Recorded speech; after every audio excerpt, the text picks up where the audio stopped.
Тараздық оқушылар топ жарды. Орал қаласында өткен нат робоком 2024 роботтық жарыста Бауыржан Момышұлы атындағы нөмірі 45-ші гимназияның екі оқушысы жүлделі бірінші орында жеңіп алды.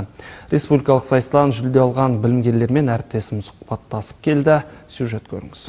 Интернеттің қарыштап дамыған заманда балаларды белгілі бір үйірмеге тарту қиынның қиыны қазір. Ал мұндағы ұстаздар баланың сан қырын ашып талантын дамытуға күш салуда. Бұл сыныпты 5-ші сыныптан бері мен сынып жетекшілік етіп келе жатырмын. Биыл 10-шы сынып болды. Сыныпта үздіктер саны 4-еу. Келесі жылы алтын белгіге үміткерлеріміз де бар арасында. Қан олимпиадалардың жүлдегерлері де бар. Қалалық, облыстық, республикалық көлемде. Ішінде атап өтетін болсам, осы екі оқушымды ерекше тоқталғым келіп отыр. Ол Нұрбекұлы Дамир және де Төлеу Иманғали.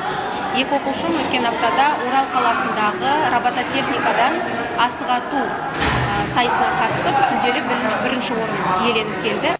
Робототехника білім беру бағдарламасы оқушыларды командалық жұмысқа, ғылыми техникалық білімін шыңдап, техникалық пәндерге деген қызығушылығын арттыратыны сөзсіз. Дамир Нұрбекұлы бұл пәнге деген қызығушылығы 5-ші сыныптан басталғанын айтады.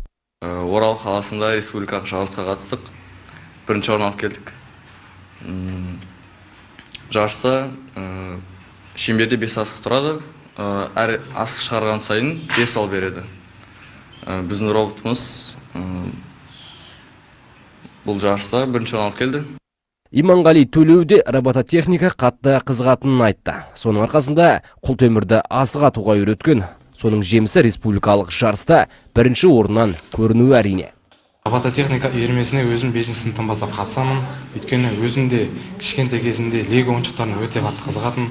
Анам енді сол лего ойыншықтарына қызыққандықтан мені осы үйірмеге еруді жөн көрді.